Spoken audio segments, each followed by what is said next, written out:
Permisi Bu, Assalamualaikum. Waalaikumsalam, silakan duduk.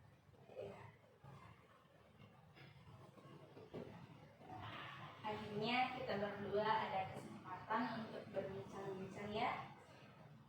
Oke. Sebelumnya perkenalkan, nama saya Hermanisa sebagai konselor yang akan melakukan konseling dengan kamu hari ini. Jadi mungkin kamu juga bisa memperkenalkan nama terlebih dahulu. Baik Ibu, perkenalkan nama saya Nadine. Saya kesini itu Bu ingin melakukan konseling dengan Ibu. Oke, baik. Oke, nama kamu Nadine. Jadi bagaimana kabarnya Nadine? Kabar saya alhamdulillah baik Ibu. Tapi saya ada beberapa masalah tentang tugas sekolah belakangan ini. Masalah? Ada apa Nadine? Terus terang saya juga mendengarkan tentang itu dari guru mata pelajaran di kelas Nadine. Apa Nadine bisa menceritakan dengan lebih jelas? Saya mau, tapi saya juga bingung harus bercerita dari mana Bu. Tidak apa-apa, itu hal yang wajar. Tidak usah buru-buru dan ragu-ragu. Waktu saya masih banyak. Kamu tenangkan diri kamu terlebih dahulu dan bicaralah dengan pelan-pelan apa yang ingin kamu sampaikan kepada saya. Kalau begitu, saya tanya, apakah sebelumnya Nadine sudah pernah melakukan proses konseling? Belum pernah Ibu. Oke, baik. Kalau begitu, saya akan menjelaskan terlebih dahulu apa itu proses konseling, biar Nadine mengerti. Proses konseling adalah suatu layanan secara profesional dalam bentuk tatap muka untuk membantu konseli yang sedang memiliki masalah. Nah, di dalam proses konseling ini terdapat asas-asas yang perlu dipatuhi oleh seorang konselor seperti saya dan konseli. Di antaranya asas kerahasiaan, asas kesukarelaan, asas keterbukaan, dan masih banyak asas lainnya. Jadi, di sini Nadine tidak perlu khawatir untuk terbuka dan menceritakan permasalahan Nadine kepada saya, karena yang tahu permasalahan ini nantinya hanya Nadine dan saya selaku konselor, dan jika ada orang lain mengetahui perihal masalah ini, itu sudah pastinya harus dengan persetujuan Nadine. Jadi Nadine tidak perlu takut. Proses konseling ini juga dibatasi waktu sekitar 30 sampai 45 menit.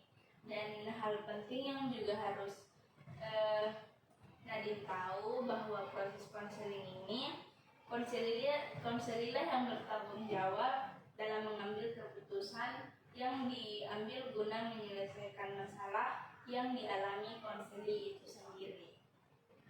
Oh, jadi seperti itu ya Bu proses konseling. Sekarang saya jadi paham Ibu. Alhamdulillah jika Nadine sudah paham.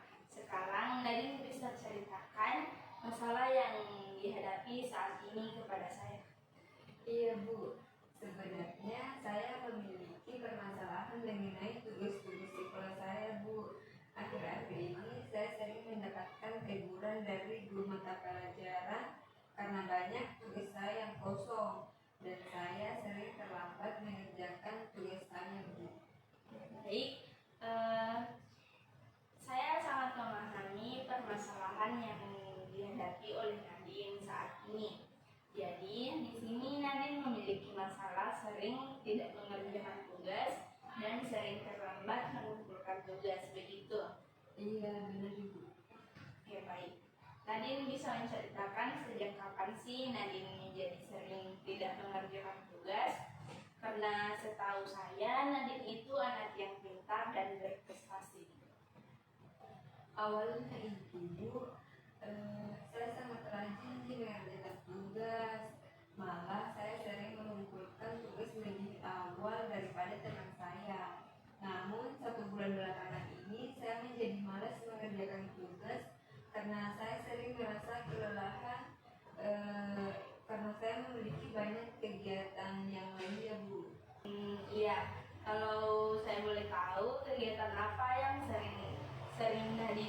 kesibukan belakangan ini? Nadine sedang banyak kesibukan ya? Bukan kesibukan apa-apa sih Bu, hanya saja saya sering keluar Bu, jalan-jalan begitu. Jalan-jalan. Hal itu wajar kok Nadine. Kan seumuran kamu memang hobinya jalan-jalan, nongkrong dengan teman-teman ya kan? Apa sebelumnya Nadine tidak melakukan itu?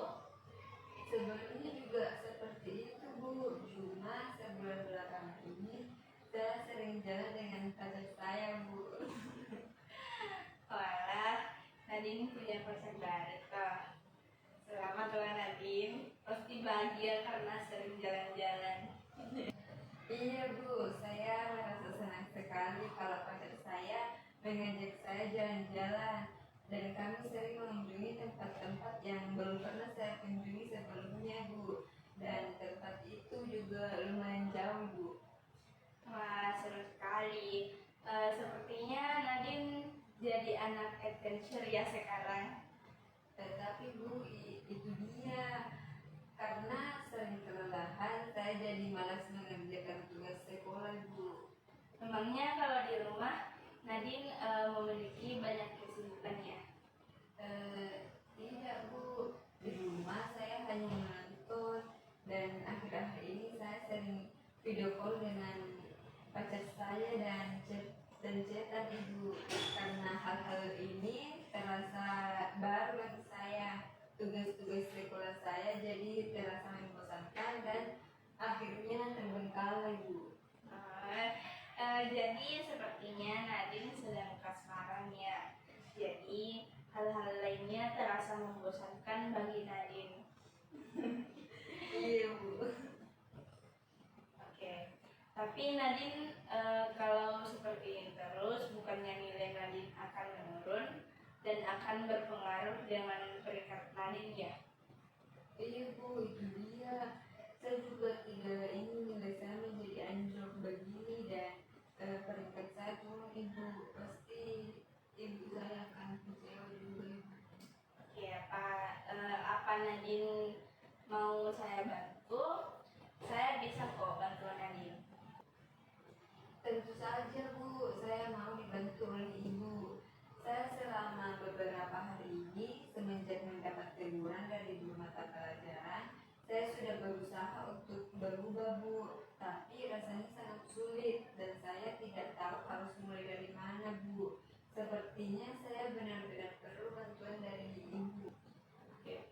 Baiklah Nadine, melihat dari masalah Nadine ini, Nadine sering tidak mengerjakan tugas dan sering terlambat mengerjakan tugas karena Nadine seringkali merasa kelelahan dan karena Nadine tidak bisa membagi waktu yang tepat antara tugas Nadine dengan kegiatan lainnya. Apakah itu benar masalah Nadine seperti itu? Iya Ibu, benar sekali. Nah, dengan masalah Nadine yang seperti ini, sepertinya saya perlu membantu Nadine dengan menggunakan teknik kontrak perilaku. Apa Nadine tahu tentang teknik kontrak perilaku? Tidak tahu Bu. Jadi kontrak perilaku adalah kontrak tertulis antara konseli dan konselor yang menguraikan kewajiban atau perilaku konseli dalam memenuhi persyaratan kontrak serta kewajiban konselor setelah konseli memenuhi kesepakatannya.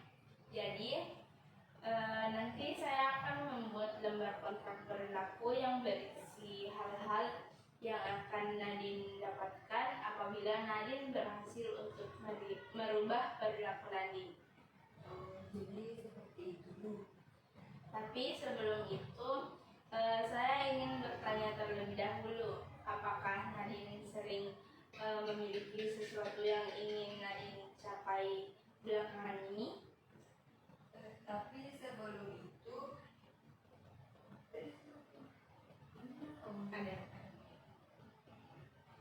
ada Bu, saya ingin nonton film kesukaan saya di bioskop dan saya ingin membeli cemilan kesukaan saya Bu, tapi dilarang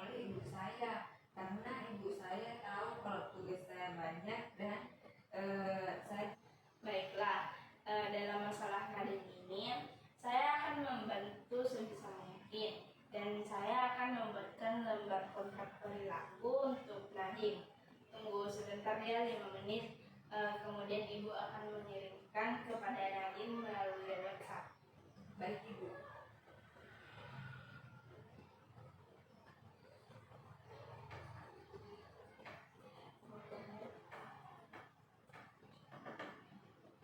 Nah, baik.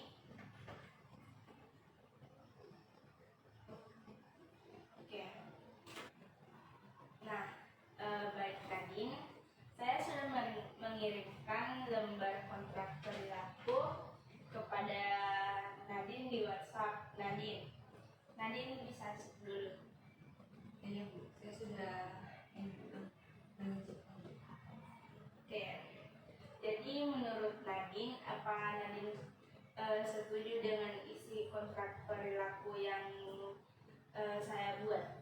Iya bu, saya setuju dengan kontrak perilaku. Tapi kontrak perilaku ini akan berhasil hanya apabila Nadine jujur dan benar-benar berusaha untuk mengubah perilaku Nadine.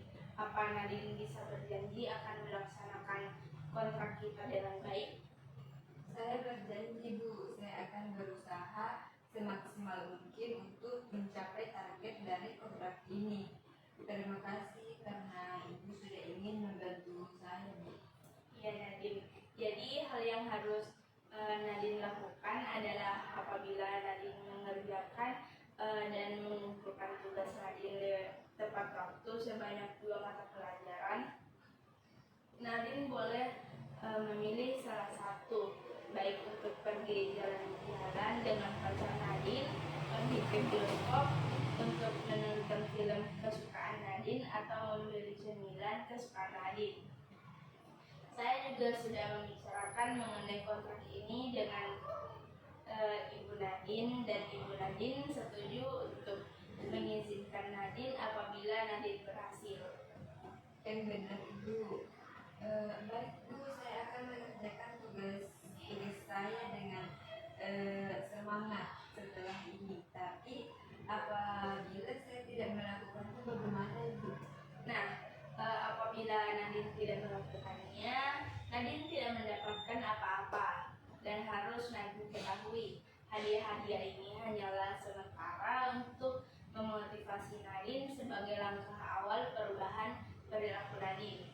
Namun, Nadine harus menyadari bahwa konsekuensi apabila Nadine tidak mengikuti kontrak perilaku kita ini dengan baik, maka Nadine akan terus-menerus tidak mengerjakan tugas dan nilai Nadine akan menurun hingga peringkat Nadine bisa menurun pula. Baik ibu, saya mengerti. Jadi apakah kontrak perilaku kita dimulai sejak hari ini ibu? Iya Nadine, kontrak perilakunya kita bisa mulai hari ini. Dan ingat, Nadine harus terus-menerus melaporkan perkembangan tugas Nadine, dan Ibu Nadine akan turut mengawasi perkembangan Nadine. Baik ibu. Baiklah, hari ini Nadine sudah berhasil menyelesaikan masalah Nadine. Maka dari itu proses konseling kita saya akhiri. Saya turut senang dengan perubahan Nadine, dan saya harap perubahan Nadine bisa tetap Nadine pertahankan ya. Sampai jumpa lain kali Nadine. Iya bu, saya akan berusaha untuk mempertahankan apa yang telah ibu ajarkan.